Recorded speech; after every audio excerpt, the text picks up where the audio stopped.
Ancient history के 30 years PYQ series में आपका स्वागत है। और आज आपका पोस्ट मौर्य पीरियड शुरू होने वाला है, एमसीक्यू। ठीक है, एक नए फॉर्म में, एक क्लीन फॉर्म में, आपको समझने में आसानी रहेगी। ठीक है। इसके पहले कि शुरू करूं, मैं आपको बता दूं हमारे कौन कौन से टॉपिक हो चुके हैं एंशियंट हिस्ट्री में। हमारा स्टोन एज हो चुका है, पीवाईक्यू हो चुका है। पिछले 30 साल में जितने भी क्वेश्चन पूछे जाते हैं स्टोन एज में, वैदिक पीरियड में और इंडस वैली सिविलाइजेशन में।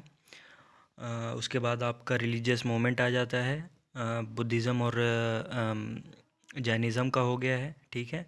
मॉडर्न पीरियड चल रहा है और मॉडर्न पीरियड ख़त्म होने के बाद फिर हम मेडिवल हिस्ट्री पे चलेंगे। अभी पोस्ट मॉडर्न पीरियड हमारा स्टार्ट हो रहा है आज से। All right. तो पोस्ट मॉडर्न पीरियड मतलब जो है लेटर, समझ लो, लेटर मौर्य पीरियड जस्ट ख़त्म ही होने वाला है। उस युग का, उस काल का, मौर्य काल का ख़त्म, मतलब लास्ट स्टेज पे है, तो उसी को बोलते हैं हम पोस्ट मौर्य पीरियड या फिर later Maurya period. All right. तो इसका आपको पीडीएफ भी आपके टेलीग्राम चैनल पे मिल जाएगा, लिंक डिस्क्रिप्शन में रहेगा। All right. आप सभी को मालूम है। और डियर सब्सक्राइबर्स, आप सभी लोग से मैं होप कर रहा हूँ कि आप सभी लोग फॉलो कर रहे हो अच्छे से, और टेलीग्राम पे भी अच्छे से फॉलो कर रहे हो। वहाँ से पीडीएफ डाउनलोड करके आप पढ़ भी रहे हो। अच्छे से फॉलो करो। 2026 में बहुत अच्छी वैकेंसी आई है एसएससी का। कैलेंडर जारी हो चुका है। ठीक है। और सीजीएल के लिए अभी हमारे पास फुल टाइम है, फुल एकदम आराम से हम करेंगे। ठीक है। सब सारा हम सिलेबस कंप्लीट करेंगे पहले, उसके बाद फिर हम रिवीजन, सिर्फ और सिर्फ रिवीजन से ही होता है। एक बार कोर्स कंप्लीट हो गया, उसके बाद सिर्फ और सिर्फ रिवीजन और ट्रिक्स हम करेंगे ताकि आपको याद रहने में आसानी रहे। All right. तो इतने दिनों से अभी थोड़ा सा मेरा भी थोड़ा सा काम चल रहा था, और घर का थोड़ा सा काम देख के, इसलिए मैं नहीं लेके आ पा रहा था वीडियोस। बट अभी से शुरू हो जाएगा। ऑलराइट। तो शुरू करते हैं। पोस्ट मौर्य पीरियड है आपका पहला क्वेश्चन। तो पहले, उसके पहले मैं बता दूं आपको सॉल्व कैसे करना है। There will be a question and you must answer the right one in the multiple choice question. आप सभी को पता है एमसीक्यू कैसे सॉल्व करते हैं। ऑलराइट। ठीक है। जो पहले से पढ़ रहे हैं वो अपने से पहले से जवाब देने की कोशिश करेंगे कमेंट सेक्शन में। ठीक है। और गलत हो या सही हो उस पर अभी नहीं जाना है। ठीक है। एकदम नहीं जाना है अभी, एक तो बिल्कुल भी नहीं जाना है, क्योंकि अभी एग्ज़ाम बहुत टाइम है। हाँ, जीडी और एमटीएस वाले, वो लोग जो पहले से तैयारी कर रहे हैं वो भी फॉलो कर सकते हैं, और ये एमसीक्यूज़ आपके लिए भी बहुत ही मतलब अच्छा साबित होगा। All right. तो पहला क्वेश्चन है आपका, who among the following performed अश्वमेध सेक्रीफाइस। ठीक है। अश्वमेध सेक्रीफाइस सबसे पहले या कौन परफॉर्म किया था?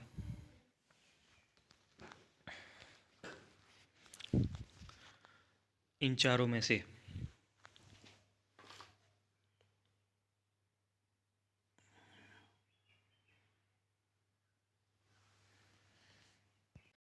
तो इसका आंसर हो जाएगा आपका ऑप्शन नंबर डी, पुलाकेशिन। ठीक है। तो Pushyamitra Shunga is said to have performed the Ashvamedha right after he toppled Mauryan rule in 185 BC। Alright. ठीक है। तो पुष्यमित्र शुंग ने कहा था कि अश्वमेध तब परफॉर्म किया जाएगा जब वो मॉडर्न रूल का टॉप पे रहेगा। ठीक है। वो भी एक 185 BC में। A historically documented performance of the Ashwamedha is during the reign of Samudragupta I, died 380 BC, the father of Chandragupta II. Special coins were minted to commemorate the Ashwamedh, and the king took on the title of Maharaj Dhiraj. ठीक है। After successful completion of the sacrifice. ठीक है। उसके बाद वाकटक dynasty आई थी। वाकटक third century में, third fifth century AD में, ठीक है। और वो किससे फाउंड किया गया था? विंध्य शक्ति ने।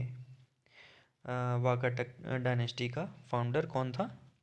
विंध्य शक्ति, ठीक है। पार्स ऑफ सेना one was the real founder of, मतलब वाकाटक एम्पायर का रियल फाउंडर पार्स ऑफ सेना वन थे।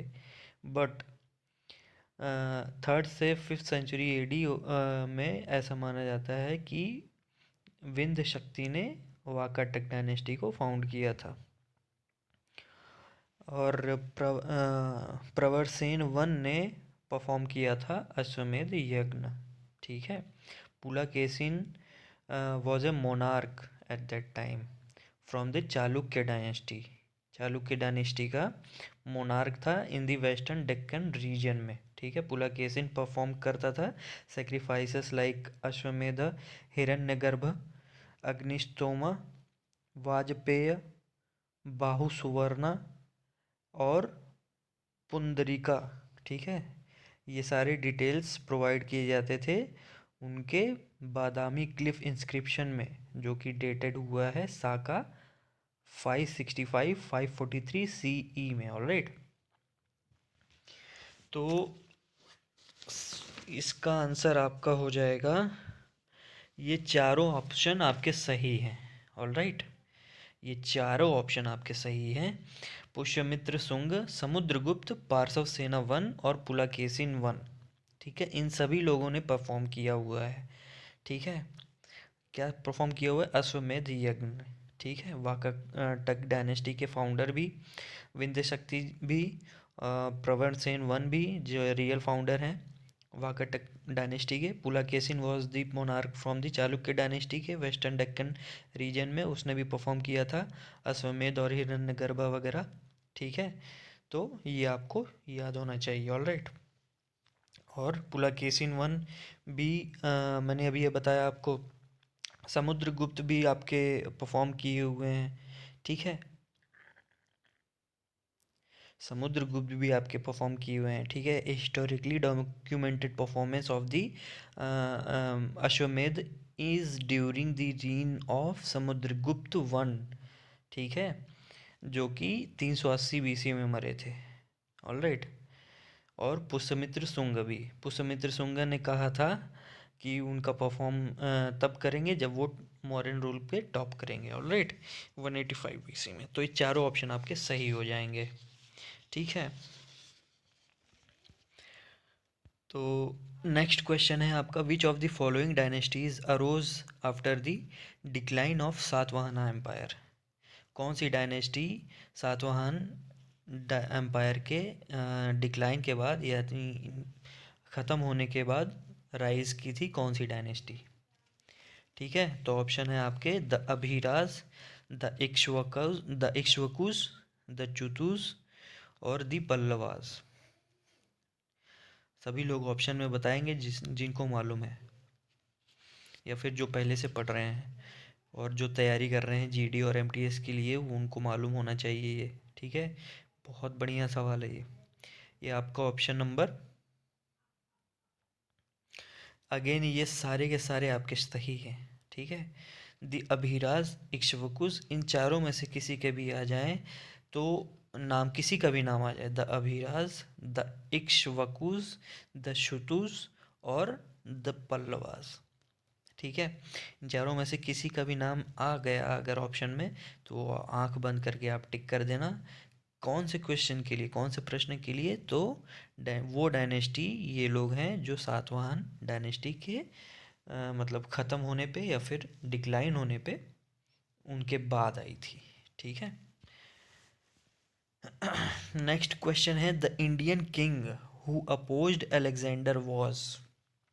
कौन सा ऐसा भारतीय राजा था, इंडियन राजा था, जो कि अलेक्जेंडर को अपोज किया था? ठीक है, तो ऑप्शन है आपका आम्भी, पोरस, धनानंद या फिर चंद्रगुप्त मौर्य। तो ऑप्शन नंबर बी आपका सही हो जाएगा, पोरस, ठीक है। Porus was an Indian king, वो ही एक ऐसा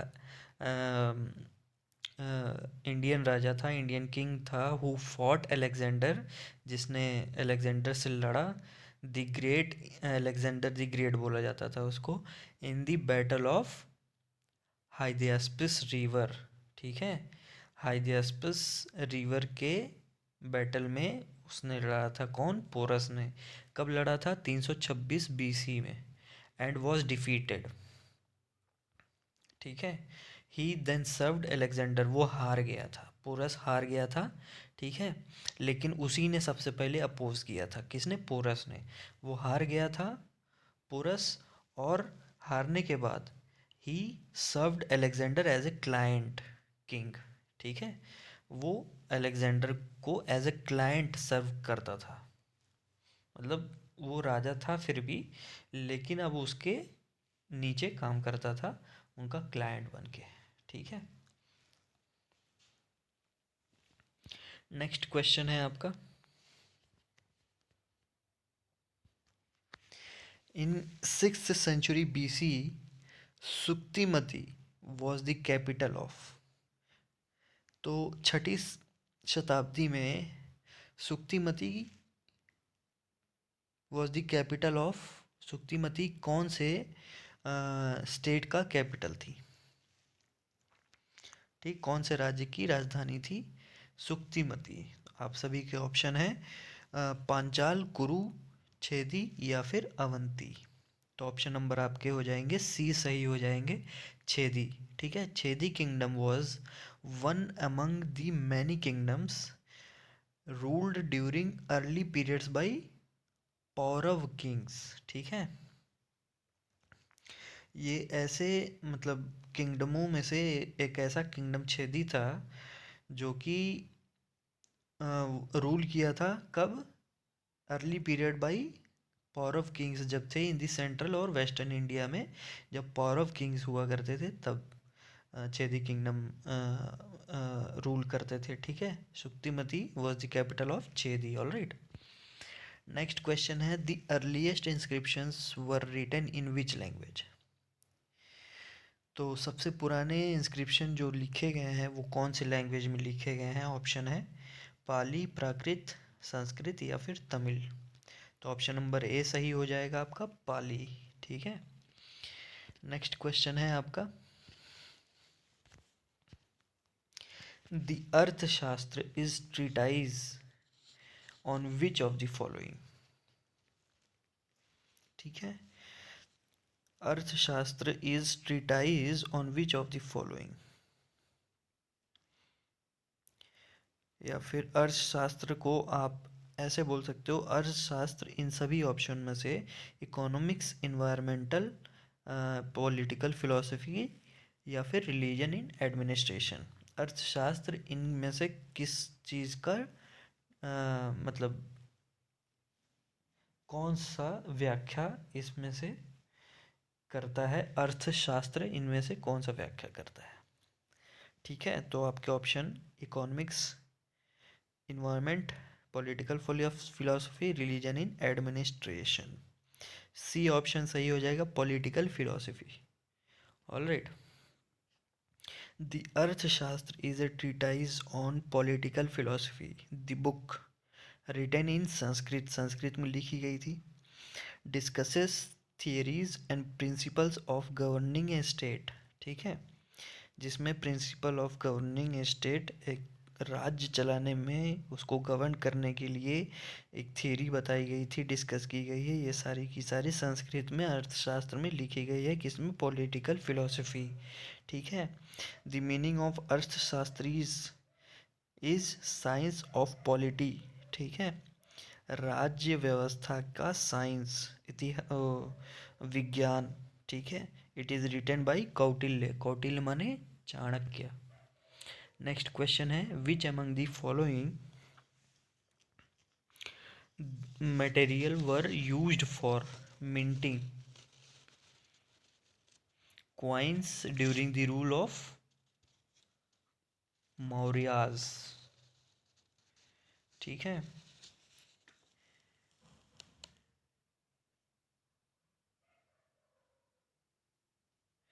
तो ऑप्शन है आपके gold, silver, silver and copper, copper and bronze, और लास्ट ऑप्शन है आपका गोल्ड और कॉपर।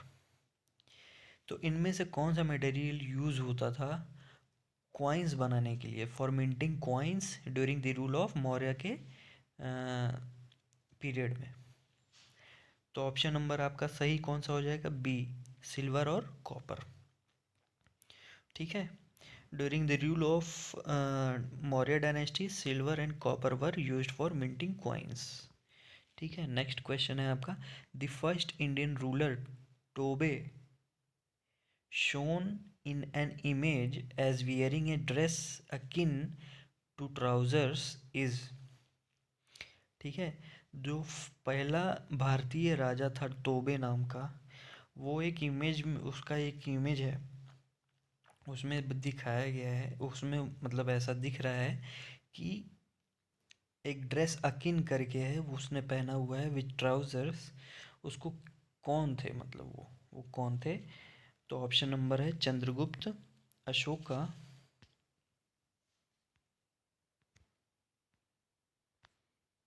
चंद्रगुप्त, अशोका, कनिष्क या फिर समुद्रगुप्त। तो ऑप्शन नंबर आपके हो जाएंगे सही, सी, Kanishka. Kanishka was the first Indian ruler who has been shown in images as wearing a dress akin to trousers. All right. Next question है, the iron pillar near Qutub Minar draws attention of scientists due to its। ठीक है, कुतुब मीनार के पास में जो iron pillar है, वो कुछ scientist को, कुछ वैज्ञानिकों को, मतलब क्यों इतना उनका ध्यान खींचता था? तो ऑप्शन नंबर है आपका पहला, एंटिकिटी की वजह से, ग्लिटर की वजह से, हार्डनेस की वजह से, या फिर रस्टलेसनेस की वजह से। तो ऑप्शन नंबर आपका डी सही हो जाएगा, रस्टलेसनेस की वजह से, क्योंकि उसमें जंग कभी नहीं लगता था। ठीक है, the iron pillar near Qutub Minar highlights ancient India's achievements in metallurgy. ठीक है, मेटलर्जी में एक अचीवमेंट है जो कि एंशियंट इंडिया का है, ताकि उसमें जो कभी भी जंग नहीं लगता है, ये एक अचीवमेंट भी ही है। ठीक है, the pillar is made of 98% wrought iron and has stood. ठीक है, 98% आयरन ओर से बना हुआ है। ठीक है, 1600 साल हो गए उसको विदाउट रस्टिंग और डिकम्पोजिंग, बहुत बड़ी बात है। नेक्स्ट क्वेश्चन है, who among the following scholars were contemporary of Kanishka. ठीक है, who among the following scholars were contemporary of Kanishka. इनमें से कौन से स्कॉलर ऐसे हैं जो कनिष्क के समय में रहे हैं? ठीक है, तो आपके ऑप्शन हो जाएंगे अश्वघोष, नागार्जुन, वासुमित्र या फिर चाणक्य। तो आपके ए, बी और सी, तीन ऑप्शन आपके सही हो जाएंगे। ठीक है, अश्वघोष, नागार्जुन और वासुमित्र, ये तीनों थे। ठीक है, तो आंख बंद करके ये तीन आप खाली याद रख कर लो कि कनिष्क के समय में, कनिष्क के कंटेम्प्रेरी ये तीनों स्कॉलर थे। ठीक है, एक क्वेश्चन में ही आप तीन क्वेश्चन बना सकते हैं। ठीक है, अगर ऑप्शन में सिर्फ नागार्जुन है तो सिर्फ नागार्जुन पे टिक कीजिए, अगर ऑप्शन में सिर्फ अश्वघोष है तो सिर्फ अश्वघोष पे, अगर सिर्फ वासुमित्र है तो सिर्फ वासुमित्र पे। ठीक है, अगर तीनों हैं तो तीनों पे, अगर दो हैं तो कोई दो पे। ठीक है, नेक्स्ट क्वेश्चन है,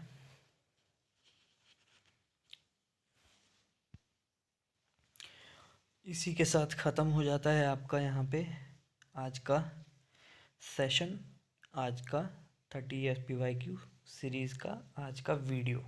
ऑलराइट, तो मैं होप कर रहा हूँ कि आप सभी लोग पढ़ रहे हो अच्छे से।